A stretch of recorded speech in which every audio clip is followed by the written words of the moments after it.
The moment the screen refreshed, my heartbeat forgot how to behave. The office lights hummed like they always did.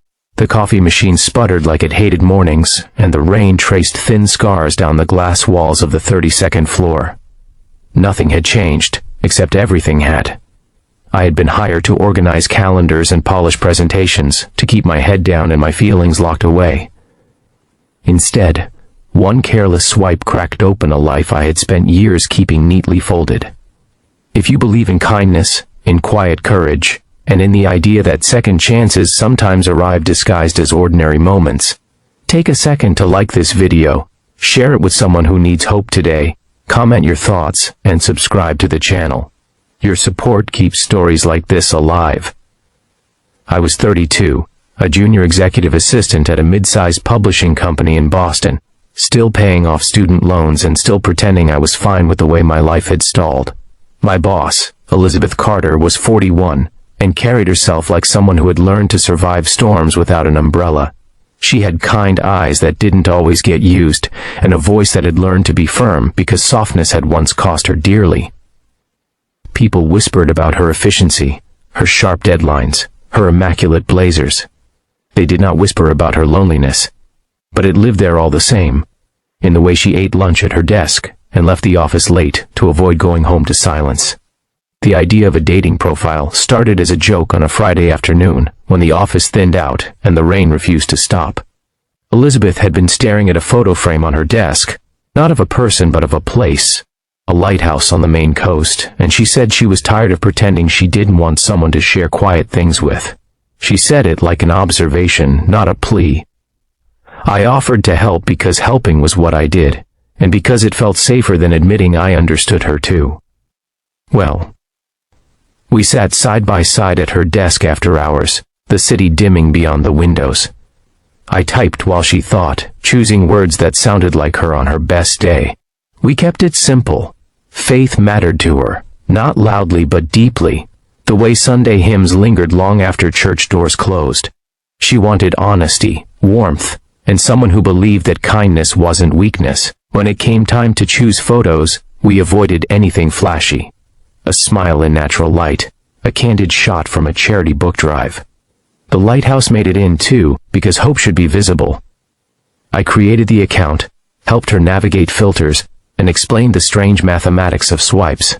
We laughed at some profiles, sighed at others. It felt harmless, almost wholesome, like two people admitting they were tired of being brave alone. When I left that night, the rain had softened, and I walked home thinking about how good it felt to do something that mattered to someone else. The following Monday, the office was brighter, or maybe I was paying attention. Elizabeth seemed lighter too, though she kept her professional armor intact. She asked me to check the app once in a while just to make sure she wasn't missing anything obvious. I agreed because that was my job, and because the line between assistant and accomplice had already blurred. The match happened on a Wednesday, late afternoon, when deadlines piled up and my phone buzzed with a notification I wasn't expecting. The profile photo looked familiar in a way that made my stomach tilt. Same uneven smile I saw in the mirror every morning. Same scar near the eyebrow from a childhood bike crash. Same city, same age bracket, same values, same quiet faith. The algorithm had done its work too well. I sat frozen, aware of the absurdity of the situation and the gravity of it at the same time. I had not been browsing for myself in months. Dating felt like a language I had forgotten how to speak. The app had been opened for Elizabeth, not me. And yet, there it was, undeniable. A match between my boss and the person I had spent years trying to convince myself was unremarkable. Elizabeth noticed the change in my posture before I said anything. She leaned over, curious, and saw the screen. For a second, she simply looked, as if recognizing a melody she had heard before but couldn't place. Then she smiled, small and surprised, the kind of smile that doesn't ask permission. She asked me to accept it, not as an order, but as a request weighted with trust. I went home that night carrying a secret heavier than any work file. I thought about the power, dynamics, the rules, the ways this could go wrong. I thought about how long it had been since someone had looked at me like possibility instead of background noise. Sleep didn't come easily.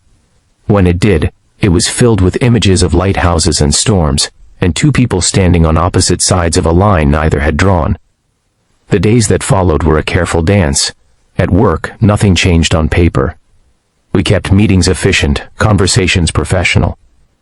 Beneath that, something delicate was growing, something neither of us named. We agreed to be slow, to respect boundaries, to let trust set the pace. It was not dramatic. It was quiet and steady, like learning to breathe again after holding your breath for too long.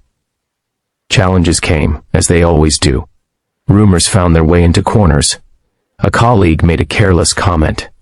HR policies loomed like caution signs on a winding road. I wrestled with my own doubts, with the fear of being seen as opportunistic, with the old belief that people, like me, were meant to support, not to be chosen. Elizabeth faced her own ghosts, memories of a marriage that had ended not with betrayal but with exhaustion, two good people failing to meet in the middle.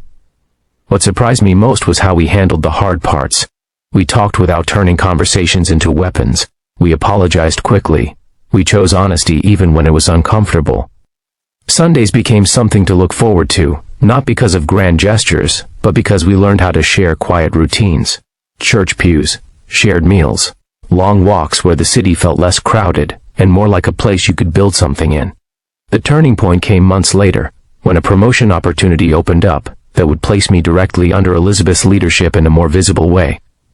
We could have hidden, waited, hoped it would resolve itself. Instead, we chose transparency. We disclosed what mattered, stepped back where necessary, and trusted the process to be fair. It cost us convenience, but it bought us integrity. Through it all, the lighthouse photo remained on her desk. One evening, as the sun dipped low and the office emptied, I realized it was no longer just a symbol of solitude. It had become a marker of arrival, not because everything was perfect, but because we had learned to navigate together. If this story has reached you in a tender place, if it reminds you that timing matters and courage is often quiet, please take a moment to like this video, share it with someone who needs reassurance, and subscribe to the channel. Your engagement tells us these stories matter. Before the ending, I have a special request for you. Comment below with one word that represents hope to you. Your words might be the lighthouse someone else is looking for. In the end, what stayed with me wasn't the surprise of the match or the risk we took. It was the realization that helping someone else open a door can sometimes open one for you too. That professionalism and humanity don't have to be enemies. That faith can be a bridge rather than a wall. Elizabeth and I didn't fall into a fairy tale. We built something real, brick by careful brick, choosing kindness when it would have been easier to retreat. The office still hums. The coffee machine still sputters. Rain still paints the windows. But there is warmth where there was once only efficiency, and a future where there used to be a carefully managed present. If this story touched your heart, please engage with it now. Your support helps keep these moments alive, and reminds us all that sometimes the right match arrives when we are brave enough to accept it.